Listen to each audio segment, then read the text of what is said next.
Gurumauli YouTube चॅनलमध्ये आपलं स्वागत आहे. पौराणिक कथा, भजन, कीर्तन पाहण्यासाठी आणि ऐकण्यासाठी आपल्या गुरुमाऊली यूट्यूब चॅनलला सबस्क्राईब आणि लाईक करा. व्हिडिओ आवडल्यास व्हिडिओ शेअर करा. आज आपण श्रीराम विजय ग्रंथातील अध्याय 31 अहिरावण महिरावण राक्षसांना मारले आणि मकरध्वज मारुतीचा मुलगा याचे आख्यान पाहणार आहोत. मोठमोठे वीर लढाईत पडल्यामुळे रावण मोठ्या काळजीत पडला. त्याचा प्रधान त्याला म्हणाला, पाताळात अहिरावण महिरावण हे दोघे पराक्रमी राक्षस राहतात. त्यांना आपण मदतीला बोलवावे. त्यानुसार रावणाने निरोप पाठविला. अहिरावण आणि महिरावण लंकेत आले. रावणाने सांगितलेली कामगिरी त्यांनी पत्करली. बिभीषणाच्या हेरांनी ही बातमी वानर पुढाऱ्यांना सांगितली. रात्री लांब लक्ष्मण झोपलेले असताना वानरांनी आपल्या शेपट्यांचा प्रचंड कोट त्यांच्याभोवती रचला आणि रामाचे स्मरण करीत बसले. रात्रीचा दाट काळोख्यात अहिरावण आणि महिरावण आकाशातून हलके झाले. राम लक्ष्मणावर त्यांनी मोहिनी मंत्र घातला. जमिनीत 7,000 मैल लांब विवर खोदून त्यातून राम लक्ष्मण यांना घेऊन दधी समुद्र ओलांडून ते आपली राजधानी महिकाविती येथे पोचले. राम लक्ष्मणांना त्यांनी नागपाशात बांधले. सकाळी राजधानीतील भद्रकालीच्या मंदिरात त्यांना बळी देण्याचे ठरविले. दधी समुद्राच्या तीरावर मकरध्वजाच्या देखरेखीखाली मोठे सैन्य राज्याचे रक्षण करीत होते. सकाळी वानर उठून पाहतात तर राम लक्ष्मण नाहीत. शेजारी मोठे विवर आणि 2 राक्षसांच्या पायांचे मोठमोठे ठसे. बिभीषणाच्या सल्ल्याने हनुमंत त्या विवरातून राम लक्ष्मणाच्या शोधासाठी निघाला. नळ, नीळ, आगंद आणि जाबवंत या चौघांना बरोबर घेतले. मोठ्या कष्टाने ते विवराच्या शेवटी दधी समुद्राच्या किनारे आले. तेथे रक्षणासाठी आलेल्या राक्षसांना हनुमंताने ठार मारले.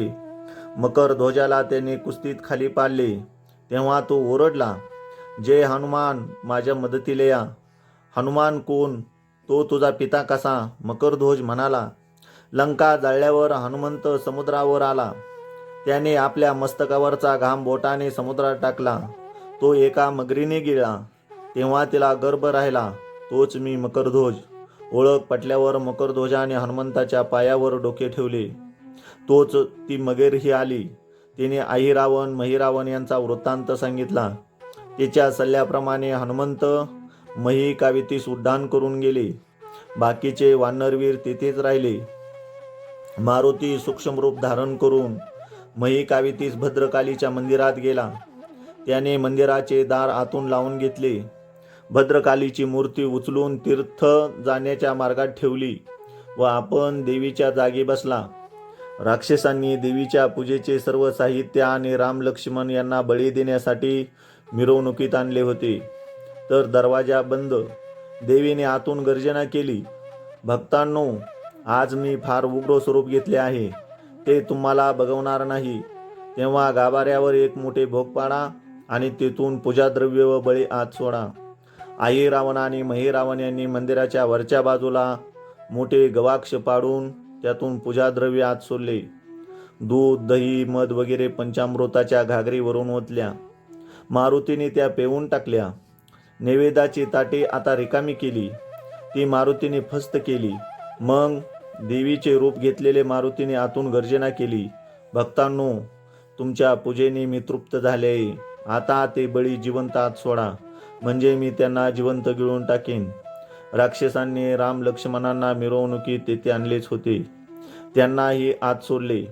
आत पाहतात तर देवीच्या जागी मारुती प्रचंड रूप घेऊन बसलेला.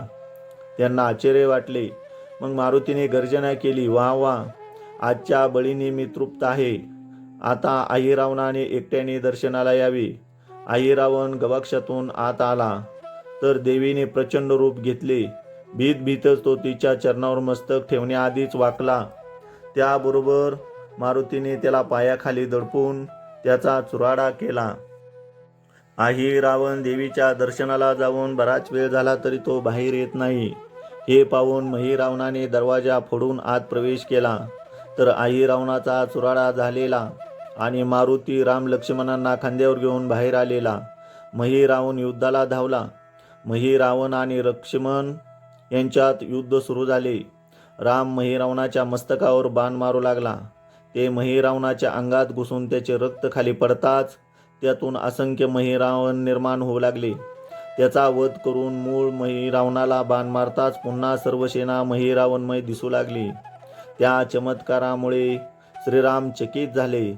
त्याचा वध करून मूळ महिरावणाला बाण मारताच पुन्हा सर्व सेना महिरावणमय दिसू लागली. त्यामुळे मारुती चिंताक्रांत झाला. मग मगरीकडे जाऊन या चमत्काराचे कारण विचारू लागला. तिने त्याला महिरावणाची बायको चंद्रसेना हिच्याकडे धाडले. चंद्रसेना डोळे मिटून रामाचे ध्यान करीत होती. मारुतीने टाळी वाजवताच तिने डोळे उघडले. मारुतीने आपले काम सांगितले. चंद्रसेना म्हणाली, माझे मनोरथ पूर्ण करशील तर मी तुला सर्व रहस्य सांगेन. मारुतीने एक वेळा श्रीरामाला तिच्या शयनस्थानी आणण्याचे वचन दिले. तेव्हा चंद्रसेना सांगू लागली, महिरावण युद्ध करू लागताच भ्रमर पाताळातून अमृत आणून महिराच्या रक्तावर टाकतात. त्यामुळे अनेक महिरावण उत्पन्न होतात. चमत्काराचे हे गुपित कळताच मारुती पाताळात गेला. त्याने तेथील अमृतकुंड शोधून काढले.